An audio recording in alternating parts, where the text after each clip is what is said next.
सीटों पर LJP 2000 vote से आगे चल रही है और 26 सीटों पर जेडीयू 2000 वोट से आगे चल रही है। और इस बीच एक बहुत बड़ा चेंज हुआ नीचे टैली में 179 पर एनडीए आगे और 61 पर यहां आगे चल रहा है महागठबंधन, बल्कि 100 सीटों से भी ज्यादा का फासला हो गया और जनसुराज के पास कोई सीट नहीं है। आप जरा बालकनियों पर आ जाइए। कौन वैसे अरन जी के यहाँ तो रसगुल्ले बन चुके हैं और वो दूसरी तरफ भी बने हैं। अच्छा, लेकिन आगे चल रहे हैं। फिलहाल आगे चल रहे हैं। मुकामा सरन सिंह आगे चल रहे हैं, अमरेंद्र पांडे कुजायकोट से आगे चल रहे हैं, अनिता वासलीगंज से पीछे चल रही है, बीमा भारती आरजेडी की जो है रूपाली से पीछे चल रही है, चेतन आनंद नबीनगर से आगे चल रहे हैं, हुलास पांडे पीछे चल रहे हैं ब्रह्मपुर से और इधर उसामा शहाब आगे चल रहे हैं रघुनाथपुर से। ये भी एक बड़ा मुद्दा था चुनाव के दौरान। चलिए आप जरा स्टार वीआईपी की तरफ से आती तीन जो बड़े स्टार वीआईपी हैं, मैत्री ठाकुर अलीनगर से आगे चल रही है। ये हालांकि अपडेट होना बाकी अभी बफ कर रहा है, लेकिन फिलहाल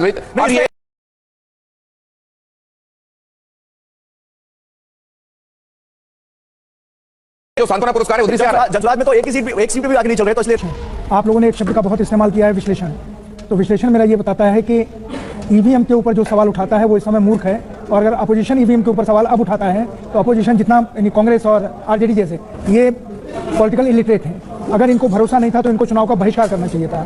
इन्होंने बहिष्कार नहीं किया, चुनाव में भाग लिया। विरोधी तो कह रहे नहीं, ऐसा नहीं होना चाहिए था। नहीं तो सही बात है सर, अगर आपको भरोसा नहीं है, आप भरोसा नहीं भी करते जाएंगे, चुनाव भी लड़ते जाएंगे, हारने टीका भी फोड़ते जाएंगे। ऐसा है कि बहिष्कार करना वो सही तरीका नहीं है। उस बहिष्कार के चलते शेख हसीना 3 बार इतने लंबे कार्यकाल बांग्लादेश में राज किया उसने, और किस हैसियत में वहां से उतरी है सब जानते हैं। नहीं, अब तो सवाल चेंज हो गया। अब सवाल ईवीएम का नहीं, अब तो सवाल चुनाव आयोग का हो गया है। ऑपोजिशन का अधिकार है जनता को ऑपोजिशन देना, ऑल्टरनेटिव देना। किसी इलेक्शन में आप कह रहे हो कि आप इलेक्शन ना लड़ो, मतलब ऑल्टरनेट ना दो। नहीं तो फिर फिर आप सवाल नहीं उठा सकते। आप जनता को समझा नहीं पा रहे हैं, सीरियसली समझा के नहीं पा रहे हैं। कहां समझा पा रहे हैं? किस जरिए समझाएं? आप चुनाव के 60 सीटों पर एलजेपी 2000 वोट से आगे चल रही है और 26 सीटों पर जेडीयू 2000 वोट से आगे चल रही है। और इस बीच एक बहुत बड़ा चेंज हुआ नीचे टैली में 179 पर एनडीए आगे और 61 पर यहां आगे चल रहा है महागठबंधन, बल्कि 100 सीटों से भी ज्यादा का फासला हो गया और जनसुराज के पास कोई सीट नहीं है। लेकिन भी देखते रहिए, हम अक्सर ये बात करते हैं कि देखिए किस तरह के आंकड़े आ रहे हैं। तो ये और जो हम ये दिखा रहे हैं 5 सीट पर कांग्रेस पार्टी 2000 वोट से आगे चल रही है, 22 ये जो 2000 वोटों का अंतर है, 26 सीट पर जेडीयू 2000 वोट से आगे चल रही है। तो ये वो सीटें हैं जो उनके हमारे साथ सुरेंद्र राजपूत जुड़े हुए हैं कांग्रेस से बात करते हैं। ये इसके बारे में बात करते हैं सुरेंद्र राजपूत जी। ये देखिए यहाँ पर हमारे साथ जो मेहमान मौजूद है, वरिष्ठ पत्रकार है, वो भी इस मुद्दे पर बात करें कि अभी भी क्या वापस एक बार फिर हम ईवीएम की बात सुनेंगे, जनता के बीच क्या वो मुद्दा नहीं जाता है? 180 होते हैं और उसी प्रक्रिया पर सवाल उठाते हैं। अब तो 180 पहुंच गया आंकड़ा, 180 और 60 हो चुका है। आज की डेट में ये बात करनी फिजूल है। आज की डेट में हम लोग आंकड़ों पर बात कर रहे हैं, नंबर 1। और नंबर 2, जो हमारे प्रश्न है चुनाव आयोग से, हमारे प्रश्न वोट की चोरी के हैं, हमारे प्रश्न एसआईआर पर हैं, हमारे प्रश्न चुनाव की धांधली पर है, हमारे प्रश्न इस पर भी है कि महाराष्ट्र में किस तरीके से 76 लाख वोट 5 बजे के बाद बढ़ गए थे। जो हमारे प्रश्न हरियाणा में भी है कि किस तरीके से एक ब्राजीलियन मॉडल के 22 वोट थे और हिंदू क्या नाम उत्तर प्रदेश के सरपंच जो है 2 बार वोट हरियाणा में डाल रहे थे। वो सारे प्रश्न हमारे उस जगह पर है, अपनी जगह पर है, हम उस पर बात भी करते रहेंगे, चुनाव आयोग की धांधली पर भी बात करते रहेंगे, लेकिन आज सिर्फ हमें आंकड़ों पर बात करनी है। आंकड़ों पर क्या कहना है आपका? क्या आपको लगता है कि कमी रह गई? कहा गया कि 57 दिन वोट यात्रा के अधिकार यात्रा के बाद राहुल गांधी नहीं गए बिहार, उसकी वजह से भी दिक्कत आई, कोऑर्डिनेशन में भी कमी आई। आपको लगता है पिछली बार से खराब प्रदर्शन जो रहा, क्यों रहा? अगर यही आता है तो नहीं, ये तो यहां पर हमारे सारे विश्लेषक बैठे हुए ये भी मानेंगे कि आजादी के बाद में अगर कोई गांधी परिवार का या कांग्रेस का कोई अध्यक्ष या सबसे बड़े नेता बिहार में सबसे ज्यादा दिन रहे हैं तो राहुल गांधी जी रहे। नहीं तो वही तो एक बार में क्या नाम 15 दिन की यात्रा की। सुरेंद्र जी, महत्वपूर्ण बात है, आप पूरी बात करने नहीं देना चाहते हैं। नहीं, मैं आपकी पूरी बात, महत्वपूर्ण बात है तो जवाब भी दीजिए ना। नहीं, आपने महत्वपूर्ण बात कही है कि आजादी के बाद किसी कांग्रेस नेता ने, इतने बड़े कांग्रेस नेता ने पहली बार इतने दिन बिताए हैं, लेकिन रिजल्ट मैटर करता है सर। और गुरु प्रकाश पासवान मेरे साथ जुड़ रहे हैं। गुरु पासवान जी, ये 183 पहुंच गया मामला, ये क्या 2010 जैसा कुछ टैली की तरफ जा रहा है क्या? ये छठी माई का विशेष आशीर्वाद मिला है सर इस बार, और इस बार पर्व त्योहार के बाद में ही बिहार का चुनाव था। बिहार ने बंपर मतदान किया। बिहार की महिलाओं को प्रणाम, बिहार की युवाओं को प्रणाम। एक अद्भुत ऐतिहासिक हिस्टोरिक मैंडेट की तरफ हम अग्रसर हैं और कोई ताजुब नहीं होगा, कोई आश्चर्य नहीं होगा दिनेश जी अगर हम 2010 का आंकड़ा पार करते हैं। उसी में जल्दी से हमारे तमाम विश्लेषक पूछ रहे हैं कि मुख्यमंत्री कौन होगा? नीतीश होंगे? अब मोदी जी का मार्गदर्शन, नीतीश जी का नेतृत्व और एनडीए का होगा, निश्चिंत रहिए आप। और कोई संदेह नहीं है, कोई संशय नहीं है, यहाँ पे कोई डाउट ही नहीं है। मोदी जी के हृदय में बिहार के लिए विशेष स्नेह है, विशेष प्रेम है। IIT, IIM, all India Institute of Medical Sciences, Vande Bharat का नेटवर्क हो, मोदी जी के दिल में बिहार है और मोदी जी को बहुत आशीर्वाद बिहार ने दिया है। तो नेतृत्व नीतीश कुमार का ही होगा ना, मुख्यमंत्री वही होंगे ना? अरे अब आज का दिन इस पे चर्चा करना बिल्कुल ही आज ही का तो दिन है इस पे चर्चा करने का। एनडीए का दिन है, संयुक्त एनडीए का दिन है। जाहिर सी बात है, लेकिन चेहरा आगे 3-4 दिन आप लोग जो चर्चा करते रहिए। लेकिन गुरु प्रकाश, एक और Bihar solidly standing with prime minister. बड़ा सवाल ये कि 183 का आंकड़ा इस वक्त दिखाई दे रहा है, क्या बड़े फैक्टर्स हैं आपके मुताबिक? आपने कहा महिलाओं ने वोट किया, बड़ी तो जीविका दीदी का एक बड़ा गेम चेंजर है। छठ के बाद हुआ, बहुत सारे यहां से लोग अलग अलग जगहों से बिहार पहुंचे, ये भी कहा गया कि उनको वहां पर जब वो पहुंचे हैं तो उनको वहां पर पहुंचाया गया। क्या ये फैक्टर्स हैं आपके मुताबिक? कौन से बड़े फैक्टर्स थे? नहीं, निश्चित रूप से, और मुझे लगता है कि सबसे बड़ा फैक्टर तो डबल इंजन है। प्रधानमंत्री श्री नरेंद्र मोदी जी बिहार कई बार आए, अमित शाह जी बिहार कई बार आए। भारतीय जनता पार्टी के प्रति बिहार के लोगों के मन में एक विशेष स्नेह है और जो डेवलपमेंट का काम हमने किया है। और एक बड़ा फैक्टर जो है मेरे हिसाब से ये है कि चुनाव के पूर्व में आप देखिए जिस प्रकार से गुंडाई सड़कों पर आ गई थी। कल का भी बयान आप लोगों के ध्यान में होगा, आरजेडी के वरिष्ठ नेता सुनील सिंह ने कहा कि नेपाल और बांग्लादेश जैसी स्थिति बना देंगे। बिहार के लोग इसको गुरु प्रकाश पासवान जी, अगर यही रिजल्ट होता है तो आपके ऊपर बहुत बड़ी जिम्मेदारी है कि अब जंगल राज की छाया तक न बचे। लेकिन ये बड़ी बातें जरा अपने दर्शकों को दिखाते हैं। सुरेंद्र राजपूत जी जो बात कह रहे थे कि बहुत बड़े नेता ने बड़ा लंबा वक्त बिताया, उनकी बात अधूरी रह गई थी, उनकी बात सुनने के लिए चलेंगे। लेकिन जरा देखिए यहां पर इस वक्त की बड़ी बातें पवन खेड़ा क्या कह रहे हैं, जरा पहले वो सुन लीजिए। ज्ञानेश कुमार गुप्ता कितने effective? The BJP is saying that this is just an excuse which the Congress party is making. I'm not even talking about any party right now. The contest is directly between the Election Commission of India and the people of Bihar. And let's see who wins. So in fact, they are also blaming the Congress party, stating As I said, I'm not even talking about parties. I'm talking about a direct, straight contest between Gyanesh Kumar Gupta and the आयोग और बिहार की जनता के बीच था।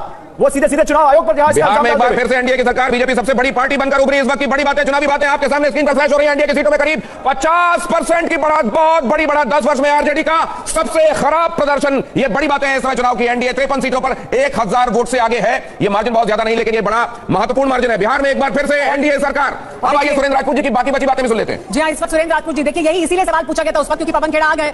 अभी party के और तमाम लोग भी आएंगे, वो यही सवाल उठाएंगे। चुनाव आयोग पर सवाल, प्रक्रिया पर सवाल, उसी प्रक्रिया का आप हिस्सा भी रहे। सुरेंद्र जी, मेरा दिल रो रहा है भाई। तुम्हें लैंडस्लाइड लिखी थी क्या? सुरेंद्र राजपूत हमारे साथ हैं क्या? सुरेंद्र राजपूत जी है हमारे साथ, लगता हमारे साथ नहीं है। लेकिन देखिए इस बीच डेटा देखिए बहुत तेजी से चेंज हो रहा है। ये देखिए पीछे, यहाँ देखिए आकाश वत्स है और जेडीयू का ये ऑफिस है, वो तीर दिखाई दे रहा है। बहरहाल ये जो मंथन चल रहा है, ये जो गोल घर का मंथन चल रहा है, इससे रिजल्ट निकल चुका है। ये जो गोल घर का मंथन है, इससे वो रत्न निकल चुके हैं जो एनडीए का नजर है। लेकिन आकाश वत्स दिख रहे हैं, आकाश के चेहरे पर स्माइल और पीछे जेडीयू का कार्यकर्ता के चेहरे पर स्माइल। आकाश दिखाइए जरा वहां पर जेडीयू कार्यकर्ता क्या किस तरह से जश्न मना रहे हैं। आकाश ने बहुत मेहनत की है, बहुत बड़ी कवरेज की है। आकाश लगातार मारे। देखिए जैसे जैसे वक्त बीतता गया, रुझान में जैसे जैसे एनडीए को बहुमत दिखाई वहां पटाखे, जेडीयू के समर्थक यहाँ जुटते चले जा रहे हैं, जो अब से कुछ देर पहले तक नहीं दिख रहे थे। और आतिशबाजी शुरू हो गई है, यहाँ पर बम पटाखे सब। ये बम पटाखे आपके पास देखने के लिए पहुंचेंगे, लेकिन बीच में सर ऑडियो ऑन हुआ और आप कहते सुनाई दिए कि दिल रो रहा है। किसका दिल रो रहा है? नहीं, ये कहते हुए, ये देखते हुए कि कोई विपक्ष नहीं बचा। और एक ऐसे इलेक्शन में जिसको बहुत से लोग फेयर, तो इसका मतलब यह है कि विपक्ष वो मुद्दे को नब्ज पकड़ ही नहीं रहा है जो जनता की नब्ज है। देखिए ऐसा है, मेरी बात सुनिए। एक आदमी बता दो जिसने ये लैंडस्लाइड प्रेडिक्ट की हो जो बिहार गया था। ये लैंडस्लाइड बीजेपी की, क्या बीजेपी ने खुद की थी? देखिए ये इलेक्शन अगर इसको डिलीवर किया है एक कॉन्स्टिट्यूशनल संस्थान ने।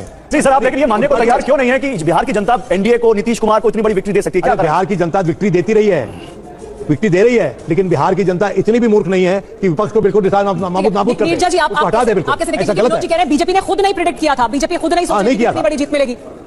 देखिए बीजेपी और जेडीयू बहुत लोग मानते थे कि नीतीश कुमार की वजह से, और ये मैं मानती हूँ ये श्रद्धा, जैसे लोगों ने कहा ट्रिब्यूट इलेक्शन है नीतीश कुमार का लास्ट, लोगों ने ये मान के वोट दिया है बेतहाशा। वो दिख रहा था, महिला ने बेतहाशा दिया है वोट। किसी ने, विनोद सही कह रहे, इतना बड़ा लैंडस्लाइड नहीं, पर कोई भी इलेक्शन में आप प्रिडिक्ट नहीं कर सकते क्या होगा। और मैं भी मानती हूँ कि जो वोट चोरी का सवाल उठाया था राहुल गांधी ने बहुत महीने पहले, यात्रा की थी, उसको बीच में ही छोड़ दिया। तेजस्वी यादव ने भी छोड़ दिया, उन्होंने भी छोड़ दिया, उसको फॉलो अप नहीं किया गया। अगर ये मुद्दा लोगों के मन में था, जब तक चुनाव का कैंपेन आया ये मुद्दा ठप हो गया था। लोग अपने से नहीं बात कर रहे थे, अपने से वो और चीजों की बात कर रहे थे, बेरोजगारी वगैरह वगैरह। तो कहीं ना कहीं ऑपोजिशन का भी, अगर उनको लगता है ठीक से नहीं हुआ तो उनको इस आवाज को और बुलंद करना चाहिए था, परस्यू करना चाहिए था। ये जो आप कह रहे हैं नीरजा जी, ये सुरेंद्र जी हमारे साथ जुड़े, उन्होंने ये भी कहा कि इतने बड़े नेता ने इतने दिन कभी नहीं बिताए थे आजादी के बाद, तो फिर कमी कहां रह गई? सुरेंद्र जी क्या समझ में आ रहा है? क्योंकि सुरेंद्र जी, नीरजा जी कह रहे हैं कि आपने मुद्दा उठाया लेकिन आप उसे कैरी फॉरवर्ड नहीं कर पाए। सुरेंद्र राजपूत हमारे साथ नहीं है, लेकिन जयशंकर जी देखिए, महिलाओं को साथ में लेना, महिलाओं का एक वोट बैंक पहले से बनाया गया, जीविका दीदी, और उसके बाद फिर जंगल राज का। एक बात में जोड़ना चाहता हूं आपकी, ये ऑल ऑफ अ सडन जो कह रहे हैं ना लोग 10,000 अचानक सांस्थानिक तरीके से, कई लोग ये भी कह रहे हैं कि ब्राइबरी देने का तक का काम कर दिया गया। नहीं, पंचायत में आरक्षण का मामला हो, या आपको ये भी मालूम होगा कि दूसरे राज्य में इतनी पुलिस महिला कर्मी नहीं है जितनी बिहार में है। सबसे ज्यादा पुलिस कर्मी बिहार के अंदर महिला पुलिस कर्मी है। तो वहां सशक्त बनाने का काम नीतीश जी ने बहुत पहले शुरू कर दिया। यानी बिलीवेबल है लोगों को, अगर वो ये कह रहे हैं कि हम करेंगे तो उनको लगता है कि किया है और करेंगे, वो उन्होंने उस पर यकीन किया है। साथ ही जंगल राज वाला मुद्दा जो बाद में उठाया गया, क्या उसने एडिशनल काम किया? और सुमेरा, ये आश्चर्यजनक है कि 20 साल के बाद भी जंगल राज का इशू हावी हो रहा है। एक बड़े नेता की हत्या हो जाती है, एक बड़े माफिया बिहार का मतलब नीतीश कुमार के पोस्टर लगे हुए हैं सर। हाँ, वो सही है। मुझे लगता है ये 200 तक आंकड़ा जा सकता है, इसमें कहीं कोई दो राय नहीं है। सीधी सी बात है कि जंगल राज की काट राजद का गठबंधन, महागठबंधन नहीं कर सका। आप सोचिए कि भाई दुलार चंद यादव की हत्या होती है। बड़ी खबर आ रही है सर, वो बताने के बाद आपकी बात पूरी करते हैं। ये है वो बड़ी खबर, बिहार बीजेपी के अध्यक्ष का बड़ा बयान सामने आ गया है।